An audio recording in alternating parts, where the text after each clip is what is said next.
इधर देखो धर्म से चलने वाले विपत्ति पे हैं, पर इनको कौन सा सौभाग्य मिल रहा है। और इधर हस्तिनापुर में कर्ण, शकुनी, दुर्योधन, दुशासन ये सब बैठे बड़ा मनोरंजन कर रहे हैं। अब चक्रवर्ती सम्राट युधिष्ठिर का वैभव सब प्राप्त हो गया अजूबे में। इन्हें दुर्योधन से कहा कि बहुत अच्छा हुआ तुम्हारे पराक्रम से पांडवों का ये जो दुर्दशा स्वरूप सुनने को मिल रहा है, बड़ा सुख मिल रहा है।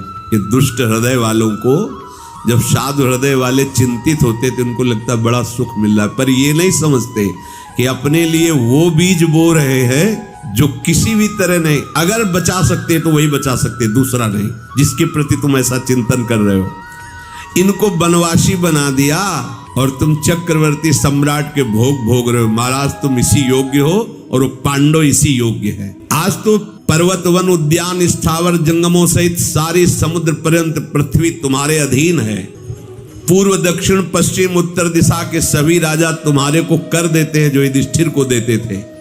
आज इस भूमंडल पर कोई नहीं महाराज दुर्योधन जो तुम्हारी आज्ञा का उल्लंघन कर सके। पांडवों की तो बड़ी दुर्दशा हो रही है, कोई सुख नहीं है, वन में बड़ा कष्ट भोग रहे हैं। महाराज सुनने में आया है कि वो द्वैतवन सरोवर के तट पर वनवासी ब्रह्म ऋषियों के साथ वहां रह रहे, और आप तो उत्कृष्ट राज्य लक्ष्मी से सुशोभित हो रहे हैं, तो हमें लगता है वहां चला जाए, बड़ा मौज ली जाए। जब आप उनके सामने ऐसे राज पोशाक में अपनी पत्नियों के साथ हंसते खेलते हुए, तो उनकी छाती जलेगी, और जब उनकी छाती जलेगी तो हमारी छाती शीतल होगी।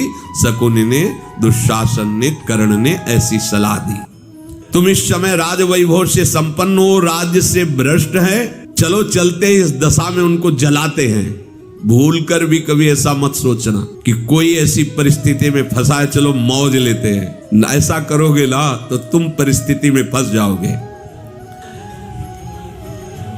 कर्ण ने कहा कि राजन, अपने शत्रुओं को दुर्दशा में देखकर जो प्रसन्नता होती है वो न धन से होती, न पुत्र से होती, न राज्य से होती है। आज हम लोग चलते हैं और यही सुख लेते हैं, अपने शत्रुओं को जलते हुए देखेंगे।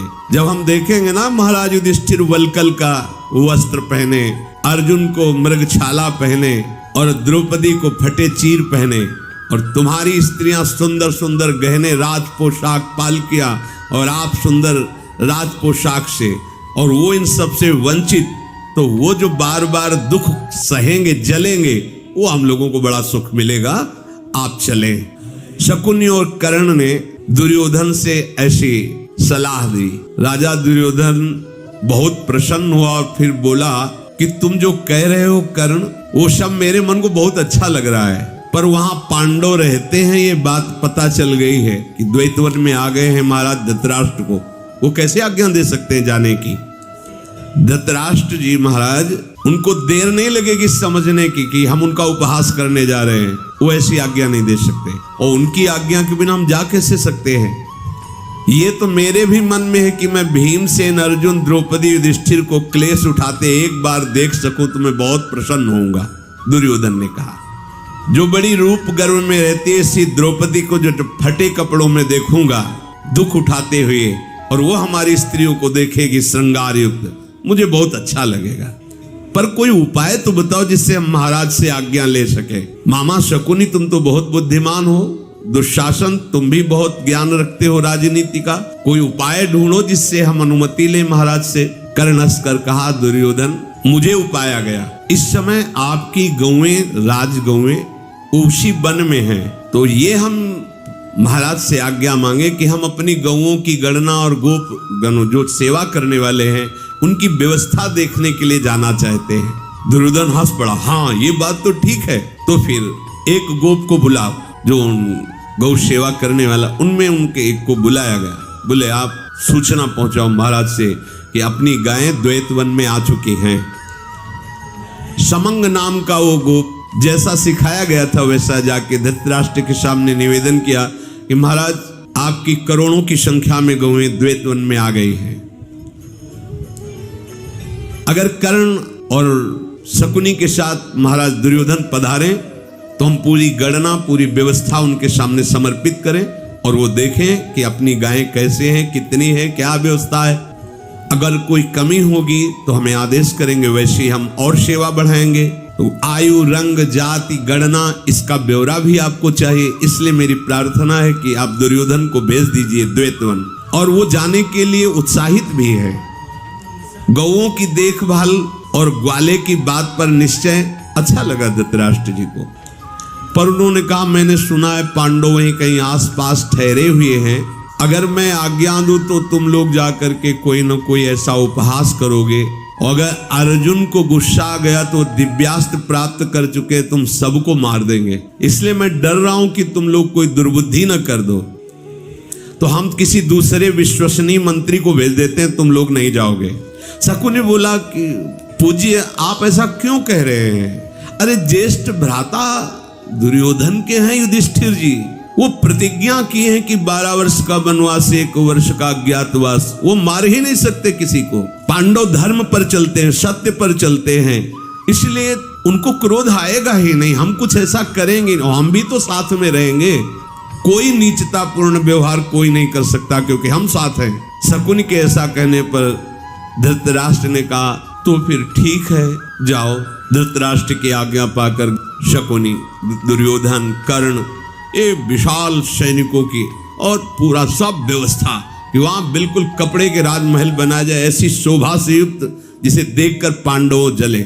और भगवान सब कुछ जानने में सर्वज्ञ हैं। देवराज इंद्र को प्रेरणा की कि ये लोग हमारे भक्त का उपहास, नीचा दिखाने की चेष्टा कर रहे हैं। देवराज इंद्र ने चित्रसेन गंधर्व को कहा पूरे सैनिक लोग द्वैतवन को जाकर के अपने अधिकार में करो, और ऐसा ना समझ में आए कि तुम अर्जुन की मित्रता कर रहे हो। युद्ध का अवसर आने पर मैंने उनको सब दिव्यास्त्र सिखाए हैं, तो तुम बराबर युद्ध करना, जिससे मुझे देखकर प्रसन्नता होगी कि एक गंधर्वराज को भी परास्त करने की सामर्थ्य अर्जुन में आ चुकी है। दुशासन, शकुनि, अन्य और उनके भाई शास्त्रों और वीर साथ में वहां से प्रस्थान किया। द्वैतवन नामक सरोवर, वहां जाने की यात्रा में बहुत सी स्त्रियां श्रृंगार किए हुए चली। नगर से आगे जाकर के सैनिकों को आदेश किया पड़ाव वाहनों की व्यवस्था की जाए। फिर वहां से आगे बढ़कर द्वैतवन के सरोवर के समीप पहुंचे तो वहां देखा वज्रधारी इंद्र के समान बलवान गंधर्व आसपास सब खड़े हैं। देखो, आपको निश्चिंत रहना चाहिए। मेरे गोविंद हर समय अपने भक्तों को देखते रहते हैं। तुम्हें किसी भी तरह से घबराहट नहीं पैदा करनी चाहिए। मृत्यु से बढ़कर कोई घबराहट होती है क्या? जब उसको स्वीकार कर लिया गया तो फिर क्या चिंता करना। कैसी भी परिस्थिति आवे, एक बात ध्यान रखो, हमारा जीवन भगवान के लिए है, बस आगे कुछ मत सोचो, राधा राधा बोलो बस। ऐसे षड्यंत्र जीवन में हजारों बार आए हैं, आते रहेंगे, जो आपको भजन से हटाएं। बस आपको अपनी निष्ठा में रह। युधिष्ठिर जी को पता नहीं है, व्यवस्था पहले हो चुकी। भक्त को पता नहीं होती, भय आने के पहले निर्भय करने की व्यवस्था उनकी हो जाती है। आज्ञाकारी सेवक दुर्योधन की आज्ञा पाकर के ऐसे ऐसे सुंदर वस्त्रों से श्रृंगारित क्रीड़ा भवन बना रहे जैसे देवताओं के होते हैं। चित्रसेन गंधर्व पहले ही अपने सब सेना को लगाए हुए कि जहां पांडव हो वहां इनका प्रवेश न हो। चारों तरफ से गंधर्वों के द्वारा सुरक्षित है पांडव, पांडवों को पता नहीं। दुर्योधन के सेवकों ने आकर दुर्योधन को सूचना दी कि यहां हम क्या पांडाल लगाए, यहां तो पहले से ही गंधर्वों का शासन है। गंधर्वों ने रोक रखा है, आप अंदर जा ही नहीं सकते। गंधर्वों ने कह रखा है जहां हम देवता लोग विहार करते हैं वहां तुम जैसे तुच्छ मनुष्य प्रवेश नहीं कर सकते। इस समय द्वैतवन गंधर्वों की सेवा में।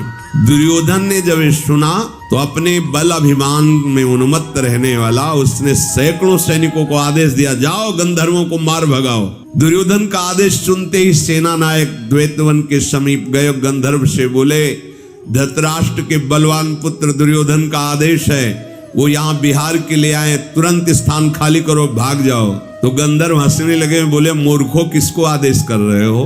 कोई ऐसा मनुष्य लोक में है जो हम गंधर्वों को आदेश करे? अरे जाके उनसे बोल दो जाकर के तुम्हारी मृत्यु आई है, इसलिए तुम ऐसे कठोर शब्द बोल रहे हो। जरा चेत करो, हम लोग देवता हैं, दैवी शक्ति संपन्न है, हमारे बाणों को झेल पाने की किसी में सामर्थ्य नहीं। भाग जाओ यहां से प्राण बचा के। अगर तुम जाकर के तुरंत राजा दुर्योधन को ऐसा नहीं करते तो अभी हम लोग जाकर के तुम वहां पहुंच जाओगे। तदनंतर वो सब भागे, दुर्योधन के पास आए और कहा कि गंधर्व ऐसे कठोर वचन बोल रहे हैं। गंधर्वों के द्वारा अपनी सेना को रोकी जाने सुनकर बड़ा गुस्सा हुआ कि मैं जिस कामना से आया था उसमें तो बाधा पड़ गई। उसने कहा एक गंधर्व केवल धमकी दे रहे हैं, कुछ नहीं कर सकते हैं। सब अपने अपने अस्त्र लो और गंधर्वों को मार डालो। और सिंहनाद करते हुए कौरव गंधर्वों की तरफ दौड़ पड़े।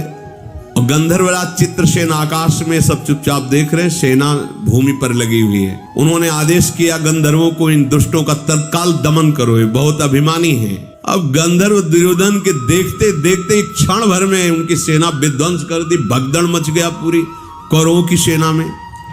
धृतराष्ट्र के जितने बलवान पुत्र से सब पीठ दिखा करके भागे। कर्ण जो बहुत डींगे हाँकता था, गंधर्वों की मार को सह रहा है, अभी भागा नहीं। कर्ण के ऊपर ऐसी भारी वर्षा बाणों की पर कर्ण उन सब बाणों को काट रहा है, बहुत बलवान है। चित्रसेन गंधर्व ने अपने बलवान सैनिकों से कहा ये बाणों से नहीं, गांधर्वी माया का प्रयोग करो इसके ऊपर। अब वो इस माया का वो रहस्य अर्जुन को सब पता है, ये स्वर्ग में रह के सब सीखा है। दुर्योधन, सुबल पुत्र शकुनी, दुशासन, विकर्ण, धृतराष्ट्र के जितने पुत्र, सहयोगी, इन सब के ऊपर भयंकर पत्थरों की वर्षा शुरू हो गई। कहीं कहां से आ रहे, कैसे आ रहे, कुछ दिखाई नहीं दे रहा है। भयभीत होकर के सब भागने लगे। गंधर्व लोग उछल पड़े। युद्ध की पद्धतियों के ज्ञाता मायामय अस्त्र के द्वारा कौरवों पर ऐसे जैसे कोहरा छा जाता है, ऐसे मार, मुदगल की, बाण की, पत्थरों की वर्षा। घायल हो गए, मर गए, भाग गए कौरवों के सैनिक। पर अचल भाव से सूर्यपुत्र कर्ण युद्ध भूमि में डटा रहा।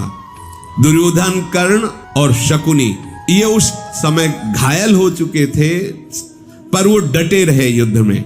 ढाल और तलवार लेकर रथ से कूद पड़ा कर्ण जब गंधर्वों ने उसके रथ को नष्ट कर दिया। अब प्राण बचाने के लिए उसने देखा कि मेरे तलवार और ढाल से क्या होगा, ये तो माया में युद्ध करने वाले हैं। तो विकर्ण के रथ पर बैठकर कहा जल्दी से हस्तिनापुर ले चलो, मेरे प्राण बचाओ, नहीं तो मार डालेंगे। भाग पड़ा कर्ण भी। गंधर्वों ने जब देखा कर्ण भाग रहा है, दुर्योधन ने देखा कि सारी सेना भाग रही है, सब मेरे भाई पीठ दिखा के भाग रहे हैं, और गंधर्व उत्साह होकर बाणों की वर्षा दुर्योधन पर करने लगे। घेर लिया चारों ओर से, रथहीन कर दिया दुर्योधन को और धरती पर गिराकर उसके केस पकड़ करके उसको बांध लिया दुर्योधन को। चित्रसेन वहां आ गया, बोले यहां नहीं मारेंगे इसको, देवराजेंद्र के सामने मारेंगे, बंदी बना इसको, डाल विमान पर और यहां से ले चल। दुर्योधन को बंदी बना लिया गया। दौड़ के दुशासन को कैद में कर लिया गया और अन्य गंधर्वों ने जितनी राज महिलाएं आई थी सबको बंदी बना लिया और अपहरण करके ले जाए। सारी सेना भाग गई, कर्ण भाग गए और ये गंधर्वों ने इनको बंदी बना लिया। तो कुछ सैनिक जो थे उन्होंने विचार किया कि पांडव यहाँ कहीं हैं, वो बचा सकते हैं। भाग के गए, देखा तो जैसे देवराजेंद्र विराजमान वैसे महाराज युधिष्ठिर विराजमान, सैनिक चरणों में पड़े, महाराज ये गंधर्व लोग कुरुवंश की राज बहुओं को बंदी बनाकर लिए जा रहे हैं, दुर्योधन को, दुशासन को बंदी बना लिया है, आप इनकी रक्षा कीजिए, नहीं तो आपके कुल का अपमान होगा। बड़े दीन होकर जब मंत्री आदि सैनिक युधिष्ठिर से ऐसी प्रार्थना कर रहे हैं, भीम ने कहा भैया इनकी कोई बात नहीं सुननी, जो मुझे करना था वो कर रहे हैं, बहुत बढ़िया है, इनको ऐसा ही उपचार मिलना चाहिए। वो सैनिक बोले महाराज दुर्योधन भी चाह रहे हैं कि आप उनकी रक्षा कर लो, और वो कह रहे थे कि युधिष्ठिर के हृदय में कठोरता नहीं, अगर उनके पास सूचना पहुंच गई तो मुझे जरूर बचा लेंगे। भीमसेन ने कहा हाँ, आज युधिष्ठिर तुम्हें समझ में आ रहे कि हाँ दयालु हैं, और जब जुआ में हरा करके द्रौपदी को तुम वस्त्रहीन कर रहे थे तब युधिष्ठिर याद नहीं आ रहे थे। भैया बिल्कुल इनकी बात नहीं सुननी। युधिष्ठिर जी बोले नहीं तात, नहीं, अगर कोई भयभीत होकर शरण ले ले तो भले मुझे भारी संकट पड़ जाए, मैं उसको कड़वी बात भी नहीं बोलने दूंगा। देखो ये है महाराज युधिष्ठिर का हृदय। अगर कोई भयभीत होकर शरण ले ले तो अस्त्र शस्त्रों की बात क्या, कड़वी बात भी नहीं बोलने दूंगा। भीमसेन गंधर्व के द्वारा बलपूर्वक दुर्योधन और हमारे कुल की स्त्रियों का अपहरण हुआ, ये मेरा ही अपमान है और ये मेरे लिए मृत्यु तुल्य है। तत्काल शरणागतों की रक्षा करनी चाहिए। कुल की लाज बचानी चाहिए, उठो कहीं विलंब न हो जाए। अर्जुन नकुल सहदेव तुम किसी से परास्त होने वाले नहीं हो। गंधर्वों द्वारा अपहृत दुर्योधन और हमारे कुल की बहुओं को तुरंत मुक्त कराओ। भीमसेन तुम अन्य विचार मत करो, हम लोग साधारण क्षत्रिय नहीं हैं। अगर कोई शरण ले ले तुम अपने प्राण दे सकते हैं, पर शरणागत की रक्षा को उसका तनिक भी अमंगल नहीं होने देंगे। भीमसेन पहले का वैर स्मरण करते हुए युधिष्ठिर जी से लाल आंख करके बोले, महाराज इस दुष्ट के लिए आप ऐसा बोल रहे हो, आप कह रहे हो उसकी रक्षा करो, बड़ा अच्छा हुआ महाराज, आपको उदास होने की जरूरत नहीं, जो काम हमें करना था गंधर्व लोग कर रहे हैं। इसी समय चित्रसेन का विमान ऊपर से निकल रहा था, दुर्योधन को दिखाई पड़े युधिष्ठिर जी, विमान से देखा, वो जोर जोर से रोते हुए कहने लगा, भ्राताश्री आप मुझे बचा लीजिए, महायशस्वी हो, धर्मात्मा हो, पुरुष सिंह हो, महाबाहु, हमारे कुल के तुम सूर्य हो, मुझे बचा सकते हो, बचा लो, ये गंधर्व लोग मुझे बहुत पीड़ा पहुंचा रहे हो, मुझे मारना चाहते हैं, मैं तुम्हारा भाई हूं, भला तुम ऐसा कैसे सह सकते हो। युधिष्ठिर जी से ऐसा कहा, मेरे प्राणों को बचाओ महायशस्वी धनंजय, मैं तुम्हारा भाई हूं, मेरी रक्षा करो, ये गंधर्व लोग मुझे बहुत पीड़ा दे रहे हैं। देखा कि विमान में क्रंदन करते हुए ऐसे जा रहा है। युधिष्ठिर जी ने कहा अब बस हो गया, तत्काल अपने अपने अस्त्र लो और गंधर्वों को पहले विनय करो, इनसे देवता हैं, छोड़ दे, अगर नहीं छोड़ते तो भी दिव्यास्त्रों का प्रयोग करो, दौड़ो बचाओ, इनकी तुरंत रक्षा करो। इससे बढ़कर आनंद की बात क्या हो सकती कि ये पापी दुर्योधन शरण त्राहिमाम बोल रहा है, ये विजय से भी श्रेष्ठ, जाओ इसकी रक्षा करो। महाराज युधिष्ठिर ने ऐसा कहा। भीम चुपचाप बैठे हैं, हर बात इनकी मानते रहो, खिलाफ ही बोलते रहते हैं। वो गुस्सा में कि कितना पवित्र विचार रखने वाला, उन्होंने कहा कौन है मेरी आज्ञा का पालन जो अक्षरशा करे। अर्जुन खड़े हो गए और गांडियों को हाथ में उठाकर, भैया आपकी आज्ञा सिरोधार, आप चाहे देवराज इंद्र ही क्यों न खड़े हो जाएं, आप दुर्योधन का कुछ नहीं बिगाड़ सकते। तो भीम ने भी अपनी गदा उठाई कि चलो जैसी आज्ञा। और नकुल सहदेव ये चारों महावीर युधिष्ठिर की आज्ञा से भीमसेन उठ खड़े हुए। समस्त महारथियों ने तत्काल अपने अभेद्य कवच धारण किए, दिव्यास्त्र लिए और जो कौरवों के रथ जिनसे सैनिक छोड़ के भाग गए थे उन रथों को लिया। मानो अग्नि विराजमान हो गई, ऐसा ज्वाजल्यमान अर्जुन का तेजस्वी स्वरूप। पांडव उन पर आरूढ़ हुए। फिर तो भयंकर गर्जना करते हुए गंधर्वों ने चारों तरफ से पांडवों को घेर लिया।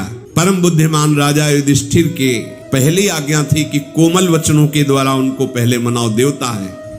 अर्जुन ने कहा कि मैं आपसे प्रार्थना करता हूं, गंधर्वराज चित्रसेन के सैनिकों, महाराज युधिष्ठिर की आज्ञा से हमें वचन सुनाते हैं कि आप दुर्योधन, दुशासन, उनकी बहुओं को सम्मान के साथ छोड़ दो, नहीं आकाशचारी गंधर्वों हम दिव्यास्त्र से तुम्हें भस्म कर देंगे, तुम सब लोग मारे जाओगे, इसलिए दुर्योधन को छोड़ दो, बचना चाहते हो। अर्जुन के कहने पर गंधर्वों ने कहा भूमंडल में कोई ऐसा व्यक्ति पैदा ही नहीं हुआ कि हम गंधर्व तुम्हारी आज्ञा का पालन करें, हम तो केवल अपने नायक चित्रसेन गंधर्व की आज्ञा पालन करते हैं।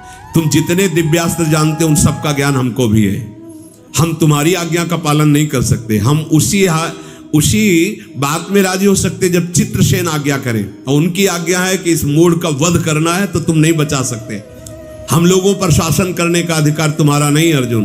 गंधर्वों के ऐसा कहने पर कुंती नंदन अर्जुन ने कहा, गंधर्वों स्त्रियों का अपहरण करना ये कोई वीरता नहीं कहलाता। युद्ध में जो छत विछत हो जाए, जो त्राहिमाम बोल दे, उसको बंधन में नहीं बांधा जाता। तुम लोग धर्म का रहस्य जानने वाले हो, हम धर्मराज युधिष्ठिर की आज्ञा से आए हो, हम पराक्रमी भी हैं, कोई तुमसे भीख नहीं मांग रहे हैं, बस केवल हम कोमल वचन से पहले तुम्हें समझा रहे हैं। यदि ऐसा समझाने बुझाने पर तुम लोगों ने नहीं किया तो तुम देखो अभी कुछ ही क्षणों में हम दुर्योधन को मुक्त कर देंगे।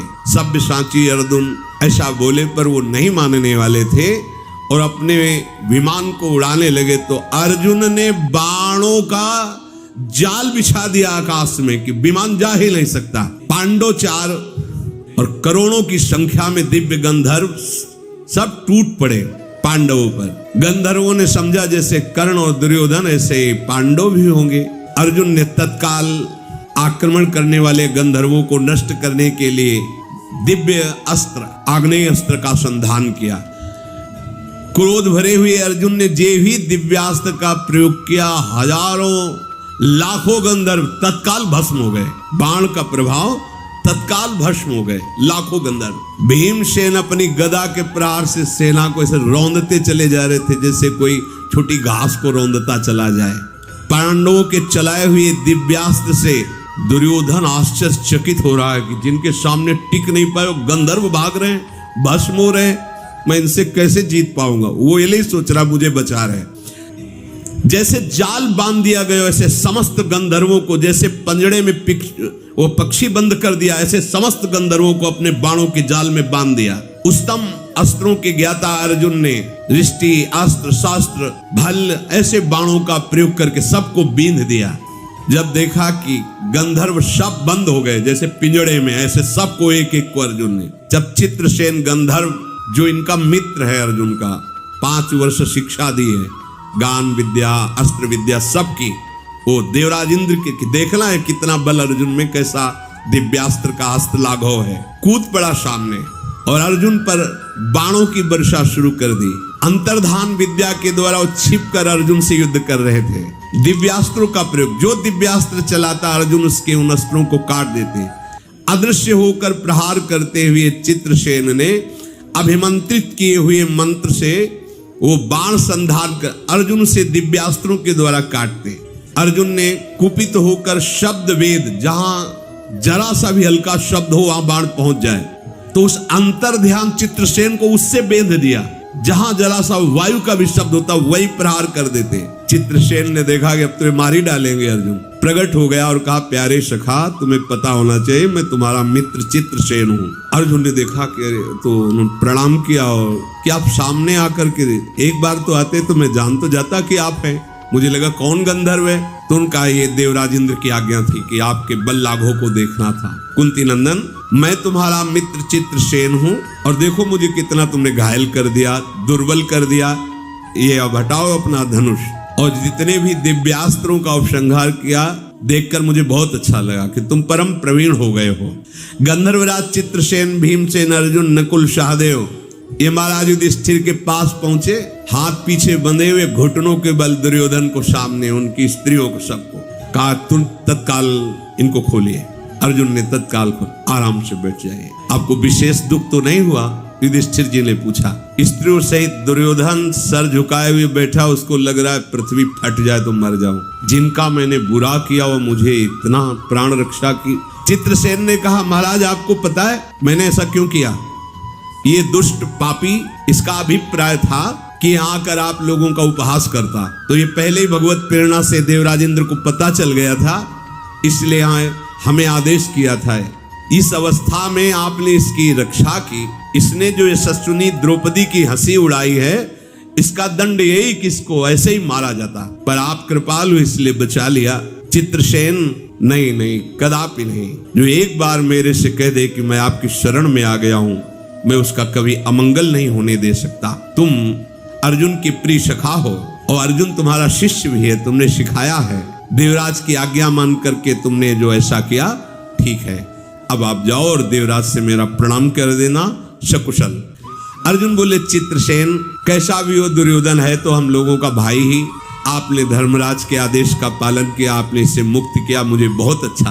बोले, धनंजय भाई नहीं, आप इसे कुछ भी बोलो, ये पापी है, फिर भी पाप ही करेगा। ये चाहे जितना इसको आप सुख देने की चेष्टा करें, ये मतवाला होकर आपको कष्ट ही देगा। उचित तो यही था कि इसका हम वध कर देते।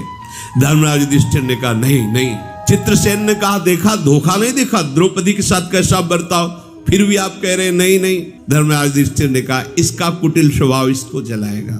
नहीं, हम सबका वो चाहिए कि धर्म से इसका स्वभाव, कितनी क्षमता हृदय में है। तदनंतर सब लोग युधिष्ठिर जी के पास बैठे हैं। अजातशत्रु युधिष्ठिर अपने जो कंद मूल फल और बटलोई के प्रभाव से सबको पवाया, घायल थे पवाया, औषधियां लगवाई जंगली, क्योंकि ऋषि जन भी है, और कहा तुम सुखपूर्वक हस्तिनापुर को जाओ और राज्य भोगो।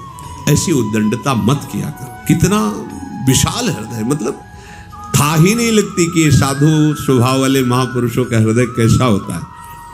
तुम प्रसन्न रहना, कभी दुख मत पाना। युधिष्ठिर जी कह रहे, जाओ अपनी इन बधुओं को लो और ये बात महाराज को न पहुंच पावे, नहीं तो उनको बड़ा दुख होगा। कितना ध्यान रखते हैं युधिष्ठिर जी।